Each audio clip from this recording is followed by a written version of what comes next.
बेचारा वो भूख रहा है, ये समझो वो क्यों भूखेगा? बेचारा शायद उसका पिल्ला दैट पप मर गया होगा, पता नहीं भूख लगी होगी, ठंडी लगी होगी। जस्ट ट्राई टू इमेजिन, अपने आप को उस कुत्ते की जगह पर रखो, एक्सचेंज योरसेल्फ, ठीक है? अगर आपको अगली बार कोई आपको कष्ट दे रहा है, एक्सचेंज योरसेल्फ इमीडिएटली। आपको भी कैसा लगेगा अगर कोई आपको गाली गलौज दे, बुरी नजर से देखे, टोकते रहे? So try to understand that, then it becomes easier to be compassionate. अपनी जगह मत बैठो, अपने आप को एक्सचेंज करो, अपने आप को दूसरे की जूते में डालो, then you understand what is compassion, then it becomes easier for you to feel love, उनके प्रति मैत्री आपको करना आसान रह जाता है। yeah, so another thing I want you to remember, मैं चाहता हूँ आप सब याद करें, be compassionate without getting emotional, ठीक है? be compassionate, learn how to be compassionate without getting emotional। हम एकदम इमोशनल हो जाते हैं ना, be compassionate without getting emotional, love without getting attached, very difficult, love openly without getting attached, these two I want you to remember। I think we are running out of time slowly, तो मैं चाहूँगा I don't know how much time we have left, okay? So मैं चाहूँगा कि we will do some Q&A session, question answer। I think then उसके बाद I will continue, I will try to answer, I think we'll do some question answer।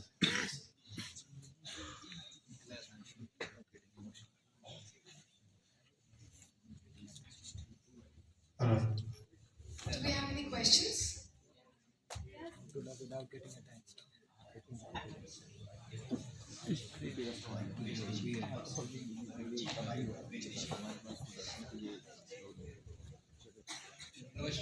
नमस्कार, मेरे 3 questions हैं। प्रश्न है पहला ये कि क्या जो रियल हैप्पीनेस है उसकी कोई डेफिनेशन हो सकती है? और दूसरा ये, मेरे मन में हमेशा से जिज्ञासा थी कि मैं जिस सोसाइटी से हूँ उसमें बताया जाता है कि बुद्ध मुस्कुराए, तो उसमें कि what is the secret behind Buddha's smiling? And third one, आपने दुख के साइकिल के बारे में बोला, तो क्या कोई रास्ता है जिससे हम ये दुखों के साइकिल जो सॉरो लूप है उससे बाहर निकल सकते हैं? धन्यवाद। The definition of real happiness, actually you cannot define real happiness, it is very difficult। उसका कोई वैल्यू देना, उसको मतलब इस तरह से है उस तरह से है, it's very difficult to describe it। But real happiness, I think it's like mother's love for a son, yeah, little bit हमारे शास्त्रों में भी लिखा है, जिस तरह से माँ अपने बच्चे से प्यार करती है, that is the like kind of definition। थोड़ा सा हम समझ सकते हैं what is the definition of real happiness, but otherwise it's very difficult to quantify happiness, it's very subjective, it's very relative। इसलिए मैं एक बात और कहना चाहूँगा, this world, this phenomenon that we experience, everything is relative, remember that also। सब कुछ dependent है, it's all depending, it's all relative, it all depends। आपको कोई अच्छा लगता है, अच्छा नहीं लगता है, it depends, it's relative। आपको कोई बुरा लगता है, that's also depends, your opinion about yourself, that's also relative, everything is relative। So happiness is also relative, but true happiness, it's very difficult to उसका definition देना, but हम शास्त्रों में कहते हैं कि जिसे माँ का बच्चे के ऊपर प्यार होता है वैसे। The Buddha's smile, बुद्ध कभी usually he is depicted smiling, लेकिन मुझे नहीं लगता कि जब 6 साल उन्होंने गया में बिताए थे भूखे प्यासे, I don't think he smiled that much, that I'm sure। But I think he's smiling, his smile is always, we call it zoom, in Bodhi we call it zoom। Zoom doesn't mean like he wala, zoom means basically just a single very hit of smile, yeah, because Buddha is not like अंदर वो नाच नहीं रहे होते, उनके अंदर एक tranquility होती है, there is a sense of tranquility, peace, ज्ञाननित्यपनि Shiva हो, मोक्ष क्या होता है, it's a sense of tranquility। तो उनके अंदर एक अजीब सा we cannot define what the Buddha feels, लेकिन अंदर से बहुत ही वो ट्रैंक्विल है। तो वो मतलब इस तरह से जोर से तो नहीं हंसते पागलों की तरह, लेकिन उनका छोटा सा स्माइल होता है, just to depict his inner feeling. And what was the third question? Sorry. Sir कि जो आपने दुख के साइकिल के बारे में बात किया। अच्छा हाँ जी मैं समझ गया। तो अकॉर्डिंग टू बुद्धिस्ट फिलॉसफी हम इस माया इस साइकिल में इसलिए फंसे हैं क्योंकि हमने बहुत बुरे कर्म किए हुए हैं। We have to get out of this cycle. Only we can get out with the use of wisdom, realization of the ultimate truth. So these are now we're going slightly into advanced Buddhist philosophy. But उसके लिए we have to understand that everything is dependent on each other. That there's no single existing phenomena. But for that you need many years of studies and meditation. But in order for you to understand that, you need the karmic conditions. So जैसे आग लगाने के लिए लकड़ी की जरूरत होती है कि नहीं, है ना? अगर आपके पास छोटा सा तिल्ली जिसको माचिस की तिल्ली होती है, आप आग जलाएंगे तो आग भी इतना जैसा आएगा ना, लेकिन अगर आपके पास इतना सारा लकड़ी इकट्ठा होगा इस हॉल के बराबर, तो आग भी उतना ही बड़ा आएगा और उतने ही समय तक जाएगा. That is why accumulation of good karma, good कर्म को accumulate करना सोनम की so is very important for the sake of wisdom. ये ना दिखा था मुझे तो पीछे लगता है शांति देव ने कहा था. So accumulation of good karma is very important, and good karma can only be accumulated with love and compassion, and patience. And these are good qualities.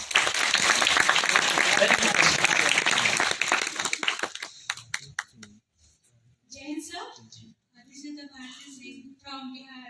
We are both Uttari knowledge. We can say we are the Bhumi of the Gautam Buddha. Sir मेरा question ये है कि कभी-कभी हमें लगता है कि हम क्या सोच रहे हैं, खुद पता नहीं होता कि हमारे अंदर कौन सी फीलिंग हो रही है, खुश है या दुख है. कभी-कभी हम रोना चाहते हैं पर रो नहीं पाते, तो वो सिचुएशन में हम कैसे डील करें? अगर कभी जोर से रोना आता है रो लो, अच्छा लगेगा. सर आता है रो लो पर रो नहीं पाते. तो ऐसे करो, दिवाली का वेट करो, भागीरथ पैलेस जाओ 2 हफ्ते पहले.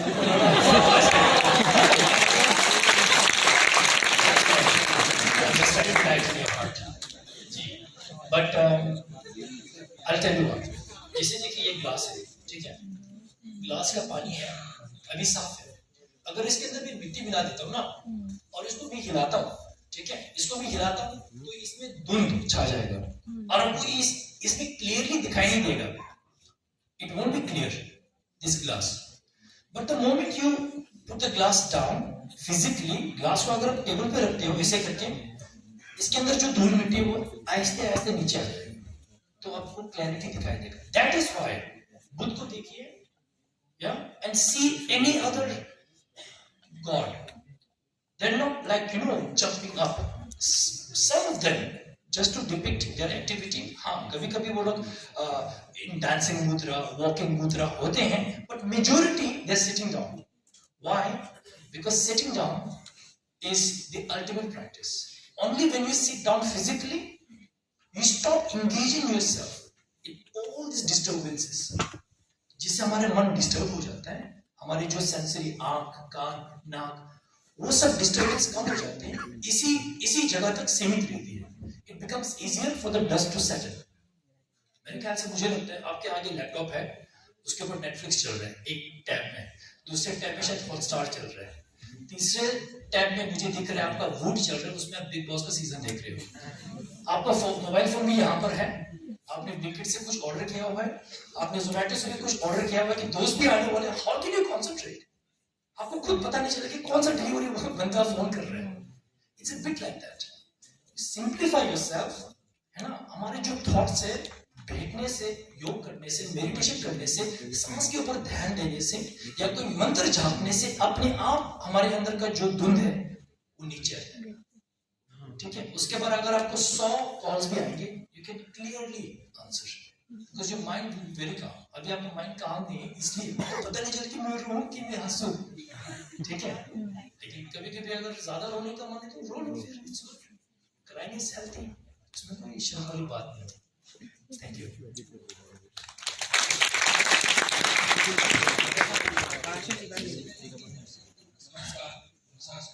मेरा नाम अभिषेक है और मेरा बस एक ऑब्जर्वेशनल क्वेश्चन है जो कि मैंने वैसे ऑब्जर्व किया है कि जब मैं छोटा था तो जब मुझे कोई काम करना होता था तो सोचते ही उस काम के बारे में सोचते ही मेरे ऐसे अंतर मन से ना एक बंद हो जाता था कि ये काम करना है या नहीं। मतलब मेरी मन की एक आवाज थी अपनी, एक्सटर्नल और इंटरनल के बीच में एक आवाज होती थी। बट जैसे जैसे मैं बड़ा होता गया तो अब क्या होने लगा कि वो जो एक्सटर्नल फैक्टर्स हैं वो उस इंटरनल फैक्टर पे ओवर पावर कर दे रहे हैं। अगर मुझे पता भी है कोई भी चीज की मे भी ये चीज गलत है या मुझे असाइनमेंट बनाना है और मैं फोन देख रहा हूँ, ठीक है, और मुझे बचपन में होता था कि मुझे पता होता था कि फोन नहीं देखना, असाइनमेंट बनाना और मैं उस पर काम करता था। बट अब क्या होता है कि एक्सटर्नल फैक्टर्स जो है वो उसको ओवर पावर कर देते हैं, कोई ना कोई सर उससे बाहर आने का कोई वेरी गुड क्वेश्चन।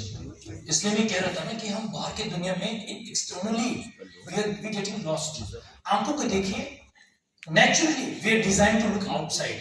आंख बाहर की तरफ है, त्वचा बाहर की तरफ है, कान के छेद भी बाहर की तरफ है। हम become very externalised and only going after materials and compounded phenomena, उसमें निराशा आता है। और जैसे जैसे दुनिया becoming advanced, the disturbances are increasing। तो जैसे अभी अभिषेक कह रहा था, अंदर की जो आवाज है that becomes दबा हुआ। So for that it's very important you go back to your spirituality, really जो रिलीजन आप फॉलो करते हो, जो मंत्र आप जापते हो, जो मंदिर आप जाते हो, इट्स वेरी इंपॉर्टेंट, उसको थाम के रखो। वो आपके अंदर की जो आवाज है उसको दबने नहीं देगा, आपको सही दिशा देगा and you will not be confused. अगर आप गलती कर भी लेते हैं उस पे आपको यू वोंट रिग्रेट इट, ठीक है, but always listen to your inner voice, always listen to your inner, आपके अंदर जो एक्सटर्नल को हावी होने मत देना। I will just share one small story as a teacher, okay, it's about letting go. I want you to understand the concept of letting go. आजकल क्या हो रहा है कि बहुत सारे युवा especially it's very difficult for us to let go। चाहे रिलेशनशिप हो गया, चाहे कोई हादसा हो गया, चाहे कोई कुछ भी हो, it's becoming very difficult, especially with human beings। क्योंकि है ना, चीजें जो है टेम्पो, बॉडी में कहते हैं टेम्पो, इनएनिमेट, इसमें कोई जान नहीं होती है। It becomes easier to let go, yeah, it doesn't hurt us that much, इतना हमें दुख नहीं होता है। अगर आपका मोबाइल टूट जाता है, गाड़ी टूट जाती है, why? Because इसमें लेन देन नहीं होती है, okay, but human beings हमें लेन देन होती है। हम किसी से कहते हैं you know that I like you, I love you, I miss you, वो भी कहते हैं बेटा I also love you, you know माँ I also love you। You understand? Human beings हमारे दोनों तरफ का ट्रैफिक है, इसमें केवल एक ही तरफ ये बेजान है। तो अगर ये ग्लास टूटता है उतना दुख नहीं होता जितना कोई अपना पास का रिलेशन खत्म हो जाता है by death or by whatever reason। So you have to understand one thing, all of this जो कुछ भी है सब like I said impermanent है। You have to understand this and you have to let go। लेटिंग गो का एक अच्छा सा स्टोरी है, मैं आपको बताना चाहूंगा, okay, then we can continue as per time। दो मंक्स थे, ठीक है, दो गुरु थे, एक छोटा मंक और एक लंबा। वो दोनों जा रहे थे एक मंदिर से दूसरे मंदिर तक, और एक नदी को उन्होंने पार करना था, लेकिन वहां पर तो बाढ़ आ गई थी, या कमर तक पानी था, और वहां पर एक सुंदर सी लड़की है ना, जैसे हमारी कुड़ियां हैं उनकी तरह एक सुंदर सी लड़की वहां पर थी, और उन्होंने ठीक तरह से सच धज के अच्छे से कपड़े पहने हुए थे, मेकअप वेकअप सब किया हुआ था। उनको जाना था एक शादी में, बेचारे उन्होंने काफी घंटों तक मेहनत करके सच धज के वहां पर रह रही थी, सोच रही थी इस नदी को बिना गंदा हुए, बिना कपड़े को गंदा किए मैं कैसे पार करूं। तो दो मंक्स, दोनों they were celibate monks. Now monks you can be celibate and non celibate, वो दोनों सेलिब्रेट थे। तो लड़की ने पूछा गुरुजी छोटे वाले को, मुझे प्लीज पार करवा दोगे? नहीं नहीं नहीं, मैंने सेलिब्रेसी का वाव लिया है, मैं आपको टच भी नहीं कर सकता, मैं आपको देख भी नहीं सकता। तो फिर उन्होंने निवेदन किया लंबे वाले को, कहा गुरुजी प्लीज मुझे अपने पीठ के ऊपर लेके मुझे उस तरफ छोड़ दो। उन्होंने कहा चलो कोई बात नहीं बहन। उन्होंने उनको पीठ के ऊपर लेके क्रॉस करवा दिया, वो लड़की अपनी जगह चली गई, वो दोनों मंक्स, वो दोनों गुरु अपने रास्ते चले गए। रास्ते भर दोनों ने बात नहीं की। वो छोटा मंक है ना, वो गुरु था, वो बहुत उसको गुस्सा आया था, तो उससे बिल्कुल बात नहीं की। जब मंदिर पहुंचे उसने कहा तुमने कैसे उठा लिया उस लड़की को, तुम्हें शर्म नहीं आती? तुमने तो वचन किया था सेलिबसी का कि किसी भी औरत को हाथ नहीं लगाओगे, तुमने वचन था तोड़ दिया। तो लंबे गुरु ने कहा अच्छा तो इसलिए तुमने अभी तक बात नहीं की? हाँ मैं तो आपसे बहुत नाराज हूँ।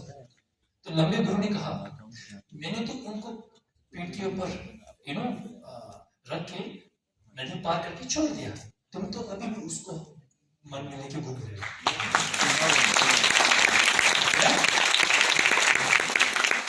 So that is the thing. We carry trauma in our mind. Physical trauma तो चला जाता है, वो आपको मारता है ना, अच्छी बात नहीं है, लेकिन उसका दर्द 1-2 दिन में चला जाता है. You recover physically, but mental trauma, letting go, that is very difficult. Again, meditation is very important. आज समय ज़्यादा नहीं है, but I really wanted to have a proper setting जहाँ पर हम सब बैठ के meditation सीख सकें. I could teach you some mantras. Maybe next time hopefully I'll be able to do that. I would really like to do that. Please tell me about the time. मुझे time को बिल्कुल मालूम नहीं, मैं तो चलते जाऊँगा. अब प्लीज. और सेशन होंगे इसका, और सेशन होंगे इसका पूछ रहा हूँ.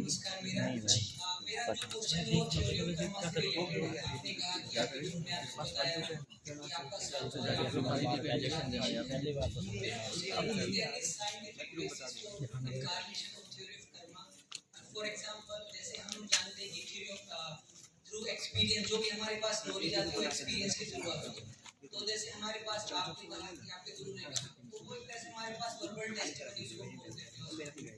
तो क्या शब्द प्रमाण के अलावा भी scientific basis for the theory of Karma कि हमें पता लगे, जैसे मैंने आपने गाड़ी का एग्जांपल दिया कि भाई मैंने रेड लाइट को क्रॉस कर दिया तो मुझे फाइन लगेगा. तो यहाँ पर क्या हमें कुछ ऐसा पता लगता है कि ये करने से ये फल मिलेगा, वो करने से हमें how do we know that we will get this kind of result this action and that action. Very good question. आपका शुभ नाम? Devendra. Okay, nice to hear. Very nice question. मैं आपसे ये पूछूंगा, Karma is a very simple thing to understand actually. बहुत ही आसान आसान चीज है. Karma basically means cause and effect. आजकल क्या हो रहा है, हॉलीवुड एंड पॉपुलर कल्चर की वजह से कहते हैं कि karma gives receipt. Karma is be वाला जो वर्ड है ना, कर्मा ये है, कर्मा वो है. उन्होंने कर्मा को एक रूप दे दिया है.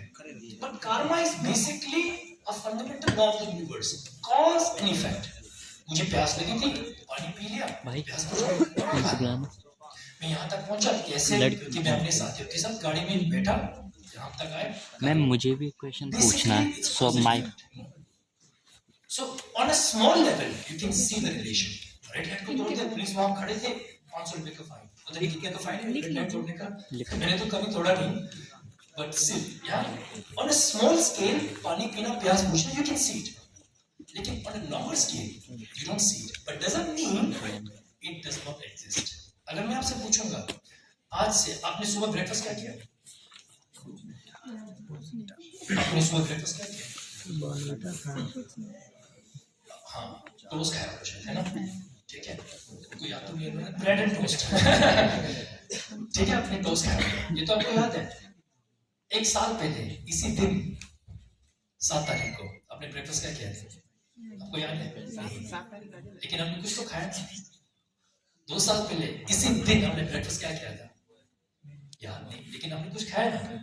तो पिछले जन्म में भी कर्म होता है, लेकिन because of the long duration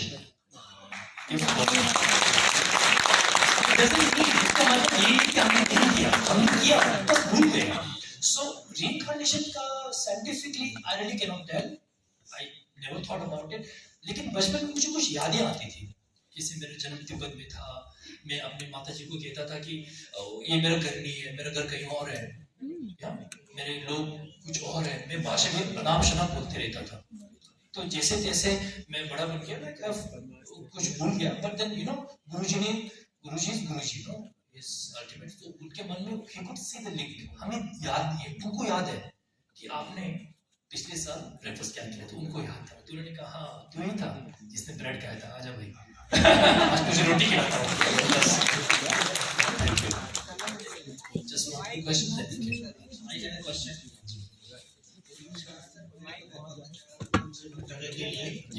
मेरे 2 छोटे-छोटे क्वेश्चन हैं. पहला क्वेश्चन तो ये है कि मेंटल स्ट्रेस और इमोशनल स्ट्रेस में, जैसे हम मेंटल स्ट्रेस की बात करते हैं तो मेंटल स्ट्रेस को तो हम ओवरकम कर सकते हैं, but as far as emotional stress is concern, जैसे आपने अपने वक्तव्य के लास्ट सेक्शन में जिक्र किया कि हम किसी को प्यार करें विदाउट गेटिंग इमोशनली अटैच्ड, तो प्रैक्टिकली अगर एक सन्यासी के उसमें हम देखें तो ये अगर इस तरह देखें तो फिर सन्यासी हो जाएंगे हम, तो प्रैक्टिकली हम इस तरह हम दुनियादारी के साथ भी रहते हुए ये हम किस तरह से प्रैक्टिस कर सकते हैं इसकी। और जिसके मैं मानता हूँ कि जो जिस भी तरह के स्ट्रेस है, चाहे इमोशनल हो चाहे मेंटल हो, वो एक तरह से ऐसा है जैसे अगर आप मान के चलिए आपने प्याज खाया, ठीक है, आपने खाने के साथ साथ सैलेड में प्याज खाया, प्याज को तो खा लिया, लेकिन उसकी जो भास आती है वो आपके उंगलियों में अभी तक है, आपके मुंह में भी है, या आपके दाहिने लेफ्ट हैंड में भी है, यू अंडरस्टैंड, तो वो नहीं जा रहा है। So it's a bit like that, या सो बेसिकली मैं आपको ये कहूंगा, डोंट गेट अटैच्ड। हम है ना हर जगह हुक डालते रहते हैं, ठीक है, या तो यू कैन से कि हमारा जो कपड़ा है उसको हर जगह we are always moving around with this hooks, attaching hooks everywhere, तो कपड़ा फट जाता है। जैसे मान के चलिए अगर एक दीवार है, दीवार के ऊपर एक हुक है, हम कपड़े को फेंकते हैं तो उसमें फंस जाएगा, दो हुक है, दो बार फंसेगा, लाइकवाइज खींचेंगे उसमें छेद बराबर होंगे, specially the hooks are sharp. अगर दीवार बिल्कुल उसमें हुक्स नहीं है तो कपड़ा उसके ऊपर फंसेगा नहीं। Likewise when you deal with situations, अब दुनियादारी की बात कर रहे हैं, अटैचमेंट का जो हुक है ना वो मत फेंको, you won't get blown, you understand, it's a bit like that, सपट दीवार की तरह you will become detached and you will be very happy, very content, but obviously it's difficult, इसलिए मैं कहता हूँ there's no other जरिया, you have to meditate, you have to find some method, कोई आपको you know you need to chant some mantra कि you can invoke your inner qualities, वो उभर के बाहर आ जाए। अभी जो हमारा मन जो है it's like a small puddle, जो बारिश के जमाने में यू नो बारिश के टाइम में छोटा सा वो कीचड़ हो जाता है ना रोड में, उसकी तरह है, उसमें छोटा सा भी पत्थर मार दो बिल्कुल हिल जाता है, पानी बिखर जाता है, इट गेट्स टोटली डिस्ट्रॉयड, वो सूख भी जल्दी जाएगा। अगर योग करके, मेडिटेशन करके, प्रार्थना करके, following a spiritual life, your mind becomes like a giant lake, उसके ऊपर ना 100 पत्थर भी डालो उसको फर्क नहीं पड़ेगा, आप तो उसमें गुस्से का आग, अटैचमेंट का आग तो उसमें जला ही नहीं सकते, पानी में कैसे आग जलती है। So that becomes fundamentally transformative, अपने आप को ट्रांसफॉर्म कर रहे हैं, that is very important. Right now our minds are very narrow, very sensitive, लोग अगर आपको पीछे से भी देखेंगे ना उनको गुस्सा आ जाता है, यू अंडरस्टैंड, देखने के तरीके से गुस्सा आता है, गाली देने की जरूरत नहीं है, मारने की जरूरत नहीं है, वी बिकम वेरी सेंसिटिव, क्यों देख रहे हो भाई, क्यों बोल रहे हो, you know, then meditation practice, प्रार्थना करना, your mind becomes very vast, you don't care about you know small things, hooks थोड़े कम हो जाते हैं, yeah, that is the only solution. Thank you.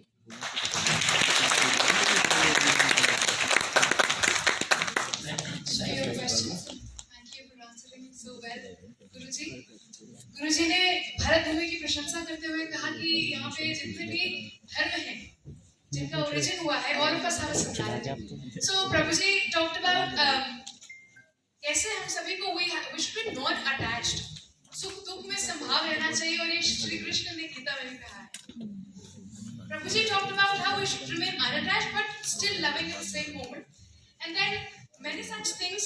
See, spirituality can be so much fun, and we just have a very big example over here. So again we look up to material things for real happiness that we call so. But then again, materialism does not give us and can never give us permanent happiness. And what we require today is permanent happiness. We're looking for that. So again, spirituality is very important, whichever path we choose, but we must be spiritual at one point if we want to have peace of mind, if we want to attain actual happiness. So again, I am really falling short of words to praise Guruji for how well he explained how important spirituality is and that it can be so much fun. Thank you so much. Thank you very, very much.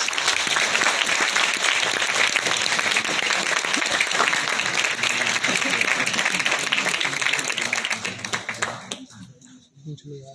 मैं हमारे मुख्य कैसे अतिथि पूछता है, माननीय बैठ श्री तो गया कृष्ण वो, सिंह जी अब से निवेदन करती हूँ कि वे अपने उद्बोधन से हम सभी का मार्गदर्शन करें।